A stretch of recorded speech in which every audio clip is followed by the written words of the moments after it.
Bonsoir à tous et merci de votre fidélité à TFM. Dans l'actualité de ce soir, la mission d'information sur les inondations de l'année dernière a rendu ses conclusions à l'Assemblée nationale aujourd'hui. Au terme des échanges, certains parlementaires se sont réjouis des réalisations de plusieurs ouvrages dans la capitale. D'autres députés, en revanche, déplorent que les travaux se concentrent uniquement à Dakar. Leur réaction au terme de cette rencontre avec nos équipes Pape Faraning et Amadouba. Nous avons vu que de Dakar à Saint-Louis, Kaolack, dans toutes les localités où nous avons été, qu'il y a eu des ouvrages déjà réalisés. Des ouvrages qui ont eu à soulager la population.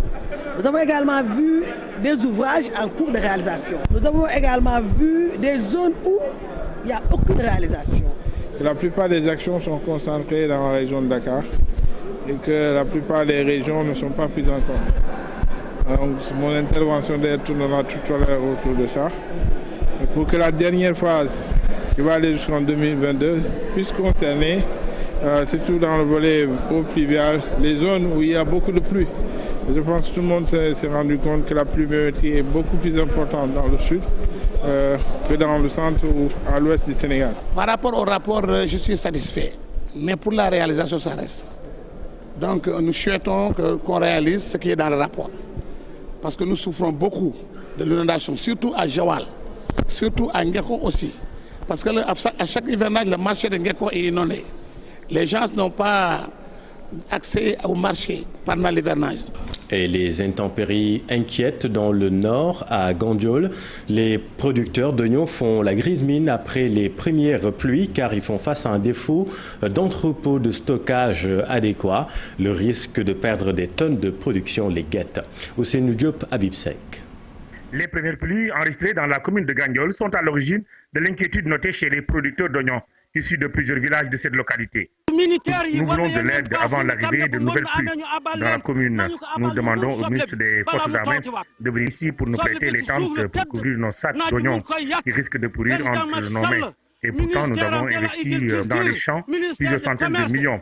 Les autres ministères également doivent faire des efforts pour nous aider. Aujourd'hui, les producteurs risquent de perdre des milliers de sacs d'oignons stockés à l'air libre. Très inquiets, à quelques jours de la Tabaski, ils lancent un message à l'endroit des autorités gouvernementales. Nous avons des milliers de sacs stockés ici, mais aussi dans les autres régions du Sénégal. Nous sommes à quelques jours de la Tabaski et nous risquons de rester dans nos maisons parce que nous n'avons pas d'argent pour acheter le mouton du sacrifice. Pour les producteurs de Gandiol, le chef de l'État doit aujourd'hui réagir pour sauver la saison et la production d'oignons. L'argent que nous avons investi appartient aux banques et aux autres mutuelles. C'est pourquoi nous demandons au chef de l'État de faire un effort pour la commercialisation de l'oignon produit ici. Il faut aussi qu'il donne des instructions au ministère du Commerce pour l'arrêt de la vente de l'oignon des agro. Le ciel continue de menacer dans cette commune où les pluies sont parfois très abondantes. Après 2 mois de récolte, les producteurs d'oignons de la commune de Gandiol ne peuvent plus attendre. Dans l'actualité également, le navire a résonné hier au large de nos côtes avec plus de 8 tonnes de hashish a été acheminé ce matin à la base navale amiral Faye Gassama. Les premiers éléments de l'enquête révèlent que le navire venait du Maroc avec un équipage de 3 personnes de nationalité turque. Marcel Farbe-Marron.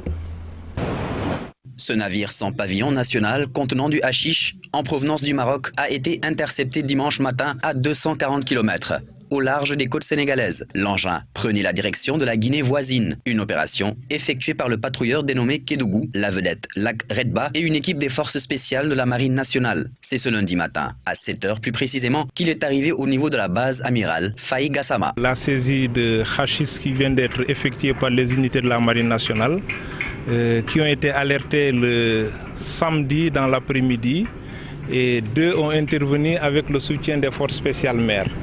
L'opération s'est bien déroulée et la saisie a été effectuée le dimanche à 9h30 du matin et le bateau a été escorté au port de Dakar où les formalités de débarquement et d'évaluation de la capture en présence de toutes les administrations habilitées ont été effectuées. Si les unités en charge de suivre l'affaire n'ont pas donné plus de détails concernant la valeur correspondante, l'enquête suivant son cours, l'on sait par contre que la drogue a été dissimulée dans des dizaines de sachets, soit l'équivalent de 8,33 tonnes. Aussi, les personnes qui tentaient de faire acheminer le hashish sont au nombre de 3, toutes de nationalité turque, ce qui explique sans doute la présence de l'ambassadeur turc au Sénégal aperçu sur les lieux lors des débarquements du stupéfiant. Pour la valeur marchande, je vous orienterai vers les éléments de la douane qui sont mieux de vous répondre pour cette question. Dès que nous avons eu le renseignement, nous avons mis en œuvre nos procédures et je préfère réserver cela au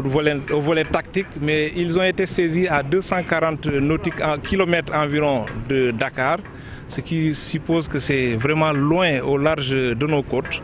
Et l'opération s'est bien déroulée sans incident majeur. Au vu des saisies qui s'opèrent assez régulièrement, le Sénégal est de plus en plus considéré comme une plaque tournante de la drogue. Samedi dernier, une dame âgée de 63 ans tentait de convoyer 825 grammes de cocaïne vers le Maroc avant d'être arrêtée à l'aéroport international Blaise Diagne.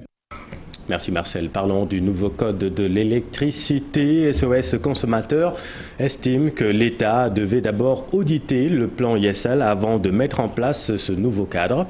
Le syndicat unique des travailleurs de l'électricité s'inquiète pour la stabilité du réseau. Maïmouna Ndiaye et Pape Sangone Mbaye. Il a devant lui des contrats de concession, des coupures de journaux et autres documents sur la restructuration de l'électricité au Sénégal. Cette documentation est vieille de plus de 10 ans. Qu'il y ait la loi de 98, il y a eu des études qui ont été faites par le groupe NERA. Et ensuite, en 2003 et en 2008, il y a eu de nouvelles études qui ont été payées. On a payé près de 2 milliards en frais d'études. Et on avait conclu qu'il fallait, au lieu de la privatisation qui avait été prévue initialement et qui a été abandonnée, on avait dit qu'on va faire la restructuration, c'est-à-dire éclater la Sénélec, qui était devenue un monstre ingérable avec plus de 2600 employés. Un projet de loi portant réforme de la Sénélec qui n'implique pas tous les acteurs et partenaires sociaux, selon l'avis du secrétaire général du Sénélec. Nous n'avons pas été impliqués jusqu'à ce que dernièrement, qu'on ait dénoncé la situation, et que le ministre, Madame le ministre du Pétrole et de l'Énergie nous a reçu le mardi passé.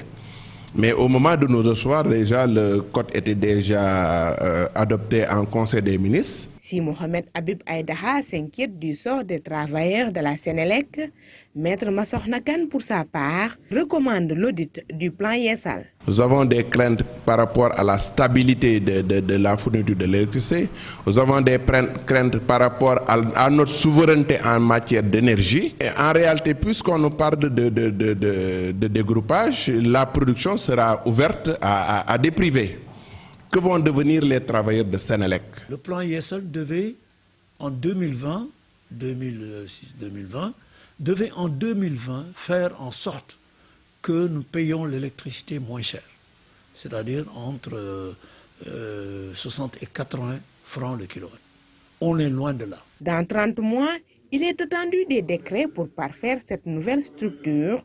Reste à savoir si le prix de l'électricité, jugé trop cher par les consommateurs, va connaître une baisse conformément aux nouvelles dispositions. Adoption des projets de loi portant modification du code pénal et du code de procédure pénale. Le Sud-Est se dit prêt à combattre ces lois si elles se révèlent liberticides. Les syndicalistes dénoncent néanmoins la célérité dans les procédures. Ibrahim Diamé et Fally Gaye. Le Sud-Est garde le silence pour le moment, mais ne manquera pas de taper du poing sur la table afin de faire face et se battre pour l'abrogation de cette nouvelle loi si toutefois son application porte atteinte aux libertés démocratiques. Le Sud-Est a été partie prenante des luttes depuis sa création en 1976, des luttes pour les libertés démocratiques qu'il faut préserver, qu'il faut élargir. Si le texte qui est pris porte atteinte à cela, nous allons engager le combat contre ce texte-là. Mais si tel n'est pas le cas... Le combat à quelle fin? Mais le combat, c'est pour l'abrogation du texte. Non, c'est pas trop tard. Le secrétaire général déplore avec force l'absence de concertation préalable au vote d'une loi aussi importante. Nous avons été tous surpris par le vote de cette loi-là, tel que c'est venu à l'Assemblée nationale et voté. On a été mis devant le fait accompli. Maintenant, je dis encore une fois, quel est le contenu de la loi? Est-ce que ce contenu-là remet en cause les libertés démocratiques? Liberté d'expression, liberté d'association, liberté de réunion, liberté de manifester. Est-ce que la loi porte atteinte à ça clairement? Si tel est le cas, il faut la combattre. La mission de la délégation du Sud-Est à Kaolack consistait à rencontrer ses membres dans les différents départements de la région, mais surtout de travailler pour la mise en place d'une nouvelle équipe de la section régionale après le départ du secrétaire général sortant, Moustapha Diagne. Rencontre Macky Sall, Khalifa Sall, l'interprétation politique est inéluctable selon les politistes. Le chef de l'État, vous le savez, s'est rendu hier chez le leader de Taxawu Sénégal pour lui présenter ses condoléances suite au rappel à Dieu de sa mère, Alassane Ba et Abdoulaye Diallo. C'est une image qui a suscité moult commentaires. Certains se sont laissés aller, d'autres l'ont rangé dans le registre des rapports purement humains. Je dis c'est très bien, plutôt tard que jamais, mais ça aurait été encore mieux si ça avait été fait dès le début. Ça aurait été encore plus fort. Regardez l'adversité qu'il y a eu entre les présidents Diouf et Wade. En 2000, Wade gagne, il est allé à Louga, rendre visite à la mère de son prédécesseur, et ensuite il a pris ce même prédécesseur pour lui dire le Sénégal doit participer à telle conférence au Caire, allez-y pour nous. Et on lui a donné l'avion présidentiel. Ça, c'est des gestes de grandeur et de galanterie, d'élégance républicaine. Malheureusement, ce n'est pas la chose la mieux partagée dans ce pays. Macky Sall chez Khalifa Sall pour une présentation de condoléances. Faut-il avoir une autre lecture, c'est-à-dire un acte purement politique de la part du président Sall, au vu de la relation tendue entre les deux hommes ces dernières années? N'oublions pas que, d'une manière ou d'une autre, Khalifa Sall peut revendiquer les acquis de Benno au plan politique. Qu'on lui ait voulu lui retirer cette légitimité, oui, ça a existé en politique. Si après on veut se rattraper et lui ouvre les portes pour qu'on se rattrape, d'abord il a une carrière politique à gérer aussi. Et sur le terrain politique, il faut qu'on le dise maintenant, et son image, c'est pas négatif, mais son image est bousculée par une autre image qui est ici. Mais le faisant, il ne peut pas ignorer que à ce moment, il y a une autre cause, d'autres compagnons, d'autres qui se sont battus pour lui, qui ont lutté pour lui, pour qu'il sorte de prison, pour garder le travail. Je ne suis pas en train de parler de mort politique, mais en tout cas, il y a des gens, effectivement, qui ne pourraient pas lui pardonner. Quelqu'un comme le politologue Bakary Domingo Mané dira que le chef de l'État, Macky Sall, par cet acte, cherche à se refaire une image. C'est ce qui s'appelle le relooking, n'est-ce pas, de son image. Vous savez, l'image du président, par ces temps qui courent, n'est pas du tout reluisante. Et en allant rendre visite à Khalifa Sall, il va sans dire que, quelque part, il règle un problème. C'est la perception que les Sénégalais avaient de lui. Adhésion des populations à la CMU à Sokone, des champs communautaires vont être aménagés dans 16 villages de la commune. Les retombées économiques vont servir à financer l'enrôlement de ces populations rurales. Aminata Goudiaby et Abdoukarim Bey.